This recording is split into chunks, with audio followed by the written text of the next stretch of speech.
Hey, Gordon Cockerpunk here. Just thought I'd maybe start this series off that I want to get started because I love old guns, and so I wanted to do.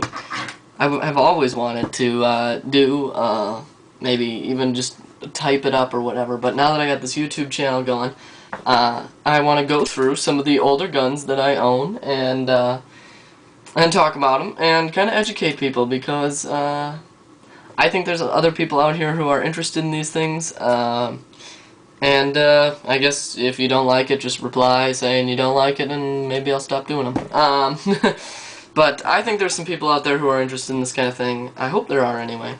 Judging from the amount of attention my gun collection usually gets at the field, I'm judging that there's an internet thing as well. So today, I've got an RT Automag here to go through. And a little background on this gun. The original Automag came out in 1991, and it was a stainless steel construction gun, and it was pretty revolutionary. Cockers and mags both owned the tournament scene all through the 90s, but in 1996, Airgun Designs debuted the RT, which it was supposed to be a huge performance leap from the original Automag and the Mini Mag, which is an Automag with a different barrel. So, the first thing you notice when we look at this gun is that I'm going to take the tank and hopper off here. First few things we might notice when we look at the Automag RT is that it has this full-length stainless steel body. It's all stainless steel construction, same as the original Automag. This is because back in that day, 1996, people didn't care about weight. Not until the balls per second race really settled down did people care about weight and size. So, one thing here it has, sorry, I don't have three hands. It has a standard twist lock barrel. Came stock with the crown point barrel, which shoots absolute money. It's just a stock barrel, but it shoots straight as an arrow. Not very loud or anything, and it's pretty cool like that. Good to see that they put good stock barrels on guns back then. Another feature we have is the standard AGD power feed. Power feed there was no real need for them to put power feed on any guns that took the level 7 bolt kit. But they did it anyway because people had gotten used to shooting Automags with power feed. Another thing is this hardline system. You don't see this on new guns anymore, which is why I love old guns, because they have all sorts of weird, quirky features. So I have an ASA, goes to the front grip, which is just a gas chamber, and then into the hardline, and then actually into the rail. Now this is unlike all the other Automags out there, such as my eMag, which maybe we'll go through some other time here, which has a direct input directly into the valve. The RTs did not have that. They were doing this gas through rail thing, which, as you can see, there's 5 after you put the gas in, threaded air ports on there for what AGD called future gas-powered expansions. I just run a gauge on there because I think it's cool to have a gauge on an Automag. But this also yielded itself to another cool phenomenon here.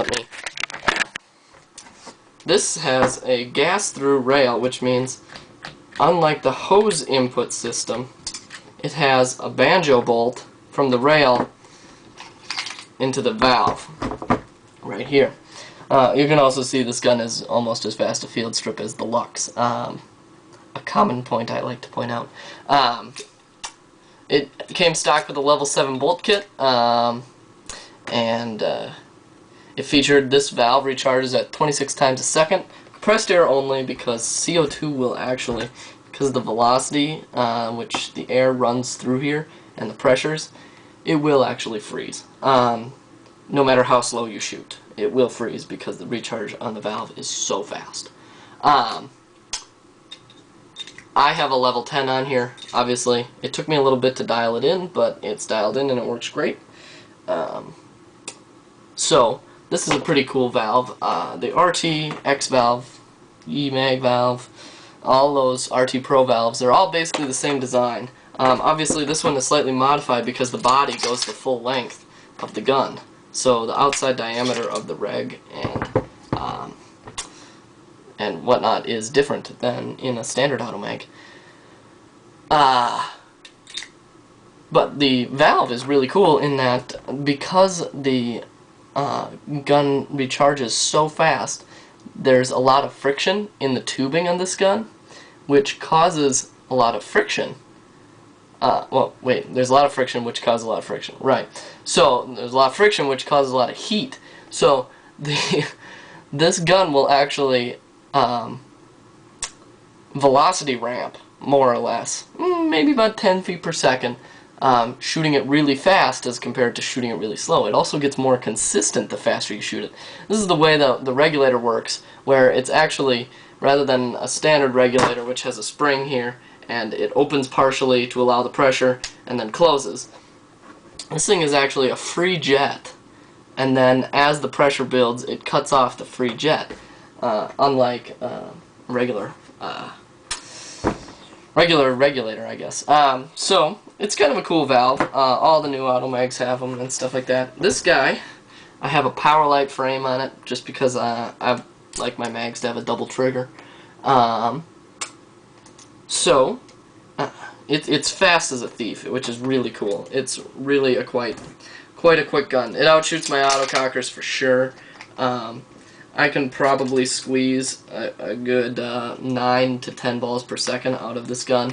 It's partially walkable, whereas, you know, you wouldn't walk it like this, but if you deliberately pull double, you can walk this gun, and it shoots fast. Level 10 means it doesn't chop. It's heavy, obviously, because of the stainless steel construction, but I kind of like that. I bought an RT simply because they can't be upgraded, because none of the dimensions are right. You know, this full-length body, this valve is weird, and the gas-through rail is unique of AGD guns, and I like that about this gun, though, because I'm not tempted to fritter with it. So, I got my E-mag for my precision, or my upgradable machine gun, and I got this to play around with. So, that's AGD's 1996 gun. It's a wonderful shooting gun. Consistent, accurate, even the stock crown point barrel shoots great. Oh yeah, I did go through the twist lock system, which is cool. You don't see that on modern guns anymore. You want a fast field stripping gun? Twist lock is way faster than anything. So anyway, that's the RT Mag.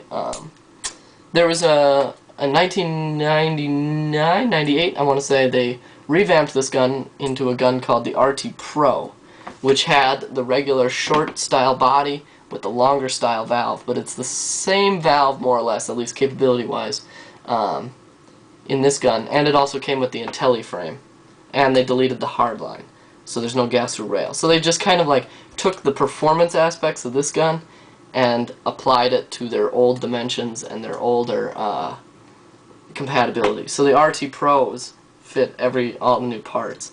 So that's, like I said, I bought this gun so that I couldn't upgrade it because I like it like that. So that's the RT Pro, or RT Classic, they usually are called, or just Automag RT. They feature that response trigger, which is kind of cool. The RT Classics have the most response. Some of them, this one is not set up to do it, but lots of them you can sweet spot, and you can get good 25 balls per second out of these guys, just because the trigger bounce is so good. You need to fritter with things to get it to do that, but it's a machine gun, and it will shoot faster than you can load paint into this gun in 1996. Even with like Zach Vetter, he's the guy who shot 34.5. He used one of these guys with a Q loader to do that. So they're fast guns, and it's a very fun shooting gun. I play with it from time to time and love it. So hopefully that'll be a little background on the Automag RT for you guys. Just let me know how you like this kind of format video if you guys are interested in this kind of thing, and I'll do more. Alright, see ya.